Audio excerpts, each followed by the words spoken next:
Sa halagang 35 pesos, meron ka ng isang hawong na chips. Share ko sa inyo kung paano ko to ginawa. Tara!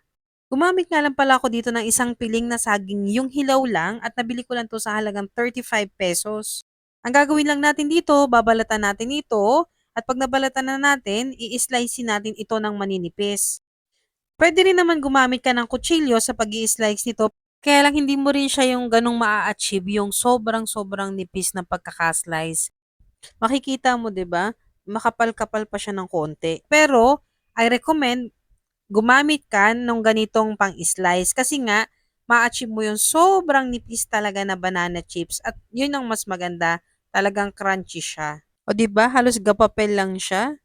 Ganito dapat kanipis. At sa pagluluto naman nito, kailangan mahinang-mahina lang yung apoy natin para hindi to basta-basta masusunog at para maging maputi din ito. At isa pang bagay, kaya mahalaga na manipis lang ang pagkakagayat nito kasi nga, the more siyang manipis, mas mabilis siyang maluto. Katulad nitong una kong niluluto na ito yung ginayat ko lang gamit ang kutsilyo. So medyo makapal-kapal ang pagkakagayat ko nito. Ang tagal-tagal ko to bago naluto. At saka hindi ko rin to basta-basta napalutong. At ito naman yung ginamitan ko ng slicer. Ang bilis lang din itong naluto at ang bilis ko lang ding napalutong. At para hindi ka rin mahirapan sa pagluluto, idirekta mo ng itapat yung slicer dito sa lutuan. So, ayan na nga po ang ating banana chips. O, di ba? Napakadali lang po nitong gawin. O, di ba? Sa murang halaga, mapapanawa mo na ang chikiting mo sa chips.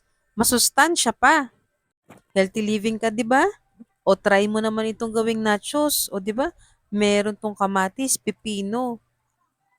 Panigurado ko sa'yo, napakasarap nito na alternative sa nachos. Tulad Para kay nito, Chikiting 35 naman, aba pesos kahit lang. lagyan mo lang ito ng cheese Oh, powder ay talagang 'di napakasarap ba? na.